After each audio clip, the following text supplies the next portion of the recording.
Hi, welcome to my YouTube channel, and in this video we are going to discuss another important interview question, that is data structure related problem, but also asked in front-end interviews as well.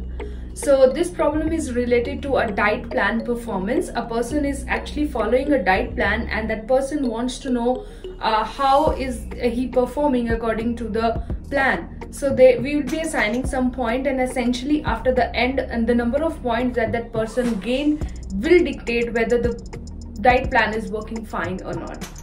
So without any further ado, let's get started solving our problem. But before that, you know the drill. Do hit the like button at the end if you like the video and my content, and also hit the subscribe button as well so that you can watch all my videos on time.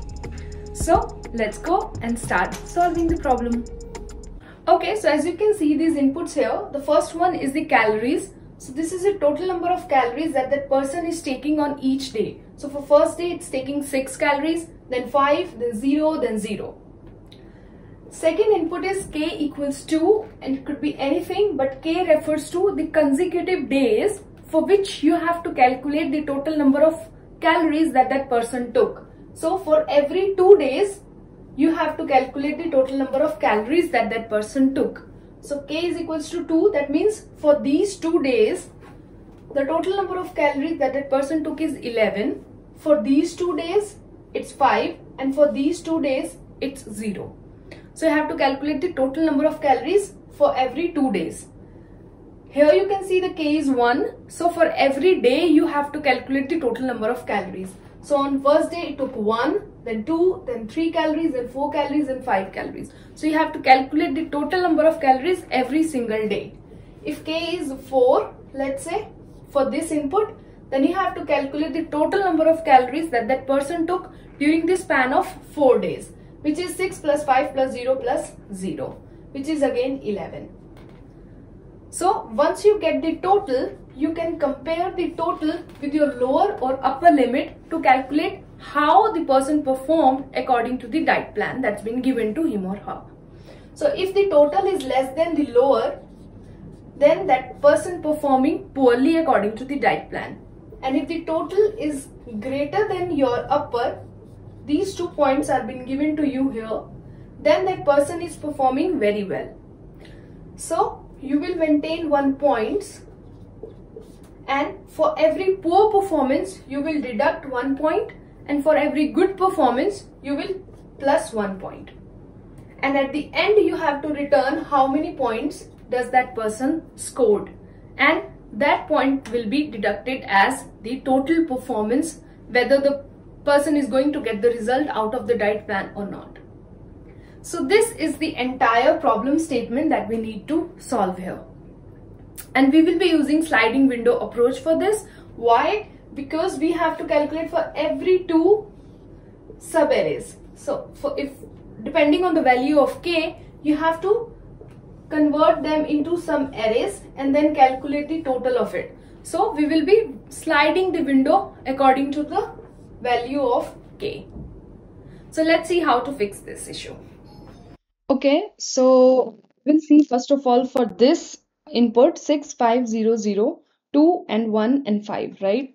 So you have 6, 5, 0, 0. So इसके कितने pair बनेंगे if the k is 2? Like जो आपको continuous day के लिए निकालना है, if it is 2, तो कितनी बार टोटल करना पड़ेगा? पहले इसका टोटल करना पड़ेगा, then 5 0 का करना पड़ेगा, and then 0 0 का टोटल करना पड़ेगा. करेक्ट? सो इसको हम बेसिकली 2 स्टेप में सॉल्व कर सकते हैं. First is to calculate the total, and the second step is, which is not that difficult, is once you have the total, you will compare your total with lower and upper limit and assign values or points. Basically assign some points which you need to finally return, right? So अगर हम यहाँ पर देखें तो सबसे पहले क्या करना पड़ेगा?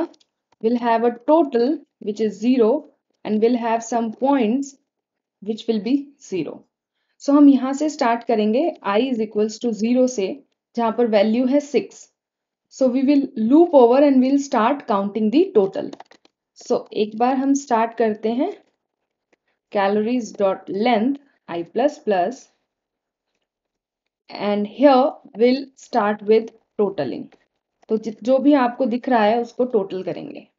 सो जीरो, आइडियली टोटल आपके पास जीरो था, तो 0 plus 6, so when the I was 0 total is 6।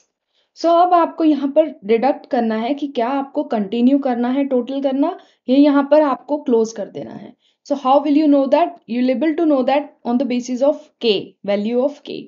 तो आप अगर जहां पर भी हो, अभी आप 0 पर हो, तो 0 से अगर आप एक प्लस करो और देखो कि क्या अभी भी उसकी वैल्यू के से कम है, तो इसका मतलब अभी भी हमारा जो पेयर है जो कैलकुलेट करने वाला वो खत्म नहीं हुआ है और हमें टोटल को कंटिन्यू करना है।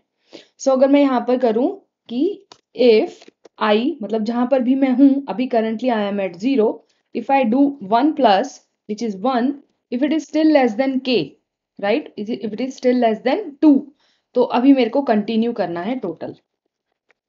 सो इस केस में अगर हम देखें तो हम आई 0 पर थे, उसने एक प्लस करके देखा, 1 आया, 1 इज लेस देन 2, तो उसने कंटिन्यू किया टोटल करना। सो कंटिन्यू करेगा वापस फोर लूप से, आई हो जाएगा 1 अभी, और 1 पर जो पड़ा है वो टोटल में ऐड हो जाएगा। सो 1 पर आपका जो टोटल हो जाएगा 6 प्लस 5 कितना हो जाएगा 11। सो अब वो नेक्स्ट आएगा, नेक्स्ट 1 है, सो 1 प्लस 1 करके देखेगा which is 2, is 2 less than 2, तो it says no 2 is not less than 2। So that means आपने जितना एक पेयर था जिसको आपको आइट्रेट करना था, जिसको टोटल करना था, वो आप कर चुके हो। एंड नाउ आपके पास एक फाइनल वैल्यू है टोटल की, जो आप स्टेप 2 में फीड कर सकते हो और कंपेयर कर सकते हो।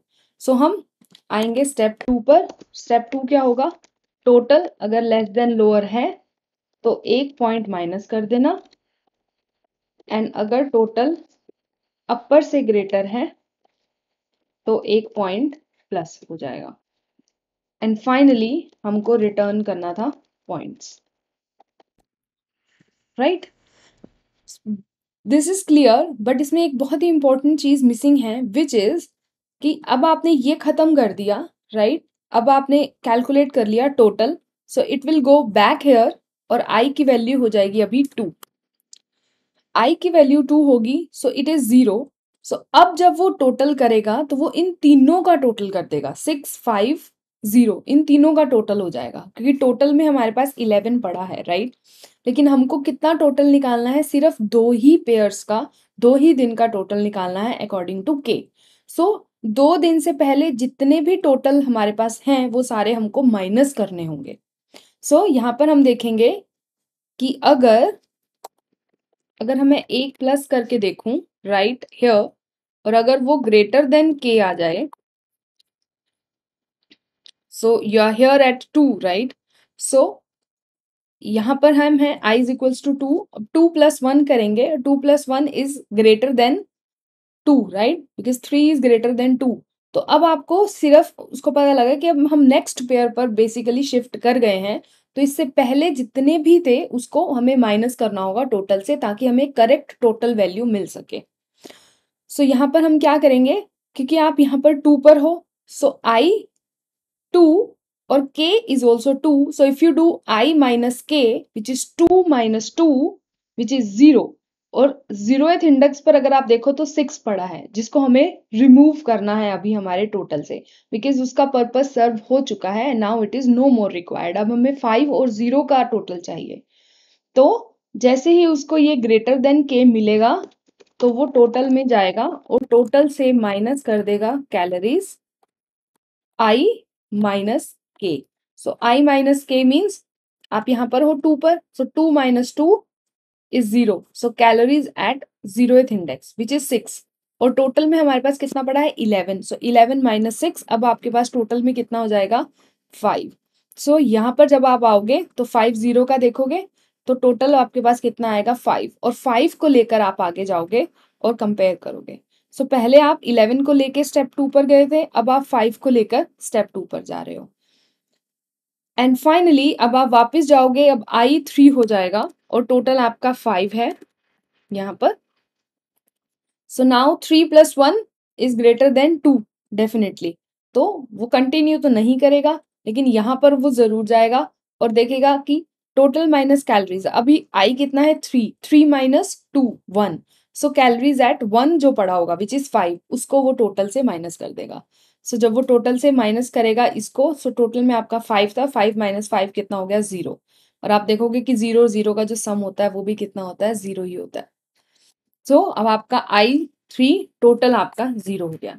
सो फर्स्ट टाइम आप 11 लेकर स्टेप 2 पर गए थे यहाँ पर. सो अगर हम इसको फाइनली अगर हम पॉइंट्स कैलकुलेट करें, so 11 is less than 1, no, but is 11 greater than 5, yes. तो आपको यहाँ पर 1 पॉइंट मिल जाता. सेकेंड टाइम आप 5 लेकर गए इस पेयर के लिए, तो 5 less than 1, no, but is 5 greater than 5, of course not, so no change in points, point is still 1. Now you move ahead with 0 0, which is उसका टोटल कितना लेकर गए आप 0, तो 0 less than 1, yes, so यहाँ पे 1 पॉइंट उसका deduct हो गया, so 1 minus 1 0, and is greater than 5, no. तो आपका जो टोटल पॉइंट्स आपके पास आए वो आए 0. सो अगर हम यहाँ पर इसको कंसोल लॉग देखते हैं तो the value that you are getting is 0. अगर हम सेकंड केस के लिए देखें तो इसमें सिर्फ आपका K2 है, तो 2 कंसेक्यूटिव डेज बनेंगे, तो यही बनेगा 5. 5 को लेकर वो स्टेप 2 पर जाएगा, चेक करेगा is 5 less than 0, no, is 5 greater than 1, yes. So total point उसका कितना बनेगा 1, and if you run this आपको 1 मिलेगा. And if you check it for this input, now K is 1 here. So हर एक अपना अपना array बनाएगा. So that will be like 1, 2, 3, 4, 5 और अपना अपना total होगा. So 1 का total कितना होगा 1. 1 लेकर यहाँ पर जाएगा. So 1 is less than 3, minus 1, right? And 1 is not greater than 3. फिर 2 लेकर जाएगा. So 2 is less than 3, yes. तो एक और point minus हो जाएगा. Total points हो गए -2. फिर 3 लेकर जाएगा. Is 3 less than 3? No. Is 3 greater than 3? No. So no change in points, right? So अभी भी points कितने हैं -2. Then it will go for 4. So 4 greater than 3. Sorry, 4 less than 3? No. But is 4 greater than 3? Yes. तो एक point add हो जाएगा. So -2 में एक add हो गया. So -1 रह गया. Finally 5 के साथ जाएगा. So 5 less than 3? No. But is 5 greater than 3? Yes. So finally 5 के साथ जाएगा और एक पॉइंट ऐड हो जाएगा -1 में. सो -1 + 1 कैंसिल ईच अदर्स और फाइनल आपको जो पॉइंट्स होंगे वो कितने होंगे 0. सो इस तरीके से you have to solve this problem. The step 2 was quite easy but step 1 is a bit trickier. So get ahead with it, try to solve this by your own and you'll get comfortable solving these sort of problems. If you have any questions, you can let me know in the comment section below and we can discuss those. And if you like this video, do hit the like button and subscribe to my channel so that you can watch all the videos on time. Thank you so much for watching. I'll see you soon in my next one.